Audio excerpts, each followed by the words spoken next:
বছর দুয়েক পর আজকে আনারস খাচ্ছি, মানে খাবো আর কি। বর এনেছে। আসলে প্রেগনেন্সিতে তো আনারস খেতে নেই, তো ওই কারণেই আর কি খাওয়া হয়ে ওঠেনি। আর এবার সিজনের সময় তখনও সোনা অনেকটাই ছোট ছিল, ওই কারণে আমার বর আনেনি।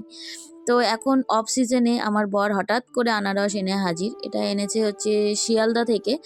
তো আজকে এনে বলছে যে দেখো তোমার জন্য কত বড় একটা আনারস নিয়ে এসেছি। আর সত্যি কথা বলতে আনারস খেতে আমি ভালোবাসি, তবে এই যে দেখো আনারসের গায়ে যে দাগ দাগগুলো থাকে, ছোটোবেলায় খেতাম না, তবে এখন বুঝে গেছি এই দাগগুলো ভালো করে তুলে ফেলে দিলে, মানে কেটে ফেলে দিলে কিন্তু আর জিভ চুলকায় না।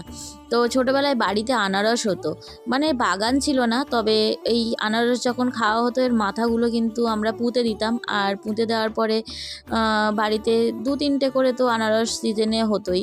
তো বেশ ভাল লাগতো বাড়ির জিনিস।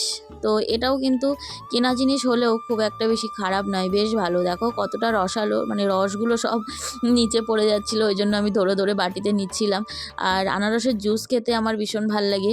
তো মাঝে মধ্যে যখন আগে আনতো আমার বর, মানে অনেকগুলো করে আনতো, তখন কিন্তু মাঝে মাঝে জুস বানিয়েই খেতাম।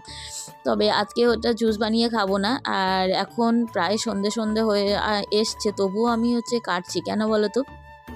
আগামী দিন আমার বর চলে যাবে, আর আজকে যদি না কাটি বরের একটু খাওয়া হবে না। আর অফ সিজনের ফল তো, ওই জন্যই আর কি।